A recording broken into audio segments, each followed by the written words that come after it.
Hi students, today the objective of this video is to learn about heavy water. So chemically what is heavy water and what are the properties of it and how is it prepared. These three questions are the main objective of today to get its answer. So chemically what is heavy water? Heavy water is deuterium oxide with formula D2O. D2O, D stands for deuterium, which is the isotope of hydrogen, and it is represented by this or simply by D. This is the isotope of hydrogen and it is heavier than hydrogen, so it is called not simple water, it is called heavy water. Now it was discovered by scientist Urey. He was American chemist and he showed that in his studies ordinary water के अंदर अगर हम ordinary water के 6000 parts लें, यानी कि concentration 6000 लें, तो उसमें only 1 part is of D2O. यानी कि बनाना तो हमने इसको वाटर से ही है. तो यहीं से आपको प्रेपरेशन बताते हैं. प्रेपरेशन के लिए मेथड का नाम है प्रोलॉन्ग्ड इलेक्ट्रोलिसिस. प्रोलॉन्ग्ड वर्ड क्यों लिखा? मीन्स हमने इलेक्ट्रोलिसिस करवानी है लंबे समय तक. ऐसा क्यों? क्योंकि यहाँ पे हमने पढ़ा है कि अगर हम इतने पार्ट्स लें उसमें सिर्फ एक पार्ट, तो उस एक पार्ट को बनाने के लिए हमें इलेक्ट्रोलिसिस को बहुत लंबे समय तक करना पड़ेगा. और अगर हम ये भी बात करें कि जब जो ऑर्डिनरी वाटर है उसकी इलेक्ट्रोलिसिस होती है, तो उसमें अगर हम ऑर्डिनरी वाटर की बात करें और उसके अंदर जब इलेक्ट्रोलिसिस करवाते हैं तो हाइड्रोजन गैस जो होती है it is liberated more readily. अगर हाइड्रोजन गैस लिबरेट होती है और अगर इसमें ही D2 की बात करें तो हाइड्रोजन और D2 बनना चाहिए. इसमें से हाइड्रोजन जल्दी बनती है. इस क्वेश्चन का आंसर क्या होना चाहिए? ये क्यों जल्दी बनती है? एक तो इसका साइज, जो हाइड्रोजन आयन है उनका साइज क्या होता है? स्मॉल होता है. स्मॉल साइज होने की वजह से मोबिलिटी फास्ट होती है. तो यहां पर हम इस क्वेश्चन का रीजन दे रहे हैं कि ऑर्डिनरी वाटर की जब इलेक्ट्रोलिसिस करते हैं तो हाइड्रोजन जल्दी बनता है as compare to D2 dideuterium. Why?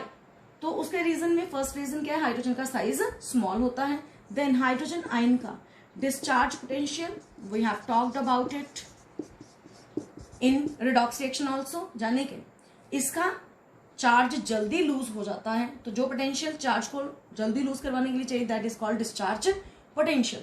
तो H आयन का डिस्चार्ज पोटेंशियल क्या होता है? कम होता है, low. Then third reason, hydrogen ion और हाइड्रोजन आयन मिलके हाइड्रोजन जल्दी बनाते हैं एज कंपेयर टू D2. तो हमने यहाँ पे पढ़ा D2 के कंपैरिजन में ये तीन रीजंस पढ़े कि ये जल्दी बनती है. इन्हीं चीजों को देखते हुए यूरे को क्या लगा कि वाटर की इलेक्ट्रोलिसिस, उसी वाटर की इलेक्ट्रोलिसिस हमें कहाँ तक करवानी चाहिए? प्रोलॉन्ग मीन्स लंबे समय तक करवानी चाहिए, ताकि अल्टीमेटली हमें क्या मिल जाए? Deuterium oxide D2O. और उसने एंड में देखा क्या? पूरी कैलकुलेशंस के साथ डाटा उसने दिया. अगर हम वाटर के 29,000 लेते हैं अमाउंट, यानी कि वॉल्यूम वाटर का कितना लिया? 29,000, और इसकी इलेक्ट्रोलिसिस करवाई तो हमें सिर्फ 1 लीटर मिलेगा. किसका? D2O का, और विद 99% प्योरिटी. Only 1 litre. तो देखो हमने 29,000 लीटर लिया वाटर का और एंड में हमें क्या मिला? Only 1 litre D2O. इसका मतलब बहुत सारा पानी इस काम को बनाने के लिए वेस्ट भी होता है. इतना पानी चाहिए और फिर जाके क्या बनेगा? Heavy water. और इंडिया में हैवी वाटर के प्लांट्स कहाँ हैं हैवी वाटर बनाने के? BARC, full form you must be knowing, Bhabha atomic research centre, and Trombay in Mumbai. Bombay के अंदर ट्रॉम्बे में भी इलेक्ट्रोलिसिस ऑफ ऑर्डिनरी वाटर करके इसको बनाया जाता है. तो this is the method by which it can be prepared. Now we come to properties. Heavier than water है, ये फर्स्ट प्रॉपर्टी हो गई हमारी, हमने पहले भी बात की. देन और क्या प्रॉपर्टी हो सकती है कि मॉलिक्यूलर मास वो भी ज्यादा है, मोर देन ऑर्डिनरी वाटर. ये फिजिकल प्रॉपर्टीज में आ गया. देन अगर केमिकल प्रॉपर्टीज की बात करें, जैसे कि वाटर अगर हम वाटर को तोड़ने की कोशिश करें, कैसे तोड़ेंगे? इलेक्ट्रिक करंट पास करवा के। वाटर नहीं, हैवी वाटर को हमने जब इलेक्ट्रोलिसिस करवाई या इलेक्ट्रिक करंट पास करवाया, तो जैसे वाटर में H2O2 बनते थे, यहाँ पर क्या बनेंगे? D2 and O2। This is the difference. और वहां पे हाइड्रोजन कैथोड पे बनता है, तो ये भी कैथोड पे बनेगा। सिर्फ हमने सारी केमिकल प्रॉपर्टीज में H की जगह जगह पर क्या लिखते जाना है? That is D, deuterium. Similarly अगर किसी मेटल के साथ ड्यूटेरियम ऑक्साइड रिएक्ट करता है लाइक सोडियम, तो यहाँ पर क्या बनता है? This is sodium deuterio oxide. Sodium deuterio oxide product बना। देन बैलेंसिंग इस तरह से हमने कर ली। इसी तरह से फास्फोरस के ऑक्साइड के साथ भी ड्यूटेरियम ऑक्साइड रिएक्ट करता है और हमें क्या मिलता है? That is called deuterophosphoric acid. Deuterophosphoric acid. Now अगर इसकी बैलेंसिंग करें, ये यहाँ पे 3 फैक्टर आएगा, 3 × 2 6, 2 × 3 6, डी का ड्यूटेरियम का बैलेंसिंग दोनों साइड पे हो गया है। Similarly that is very very important reaction. Magnesium nitride के साथ रिएक्ट करता है। This is magnesium nitride. इसके साथ ये रिएक्ट किया तो प्रोडक्ट फॉर्म्ड विल बी, जैसे आपने मैग्नीशियम हाइड्रोक्साइड सुना है, तो यहाँ पर मैग्नीशियम ड्यूटेरियो ऑक्साइड है प्लस ND3। तो स्टूडेंट्स सिर्फ हम हाइड्रोजन को रिप्लेस कर रहे हैं डी के साथ, नथिंग एल्स। इस तरह से ही HCl के साथ भी रिएक्ट करता है deuterium oxide to form DCl।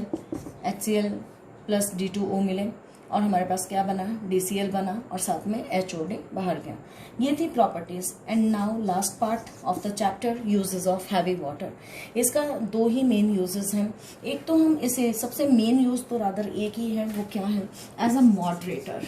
Moderator का मतलब होता है ये जितने न्यूक्लियर स्टेशंस होते हैं वहां पर न्यूक्लियर रिएक्शंस होते हैं, और न्यूक्लियर रिएक्शंस के अंदर ये moderator means to slow down speed of fast moving neutrons. अब न्यूक्लियर रिएक्शन आपको तो पता ही है कितनी एनर्जी के साथ चलते हैं, उनके अंदर न्यूट्रॉन्स बहुत फास्ट मूव करते हैं, और इतने रिएक्शंस को, फास्ट रिएक्शंस को स्लो करने के लिए मॉडरेटर का इस्तेमाल किया जाता है। तो न्यूट्रॉन्स जो फास्ट मूविंग होते हैं उनके स्पीड को कम करने के लिए मॉडरेटर का इस्तेमाल किया जाता है न्यूक्लियर रिएक्शंस के अंदर। And second important use as a tracer compound.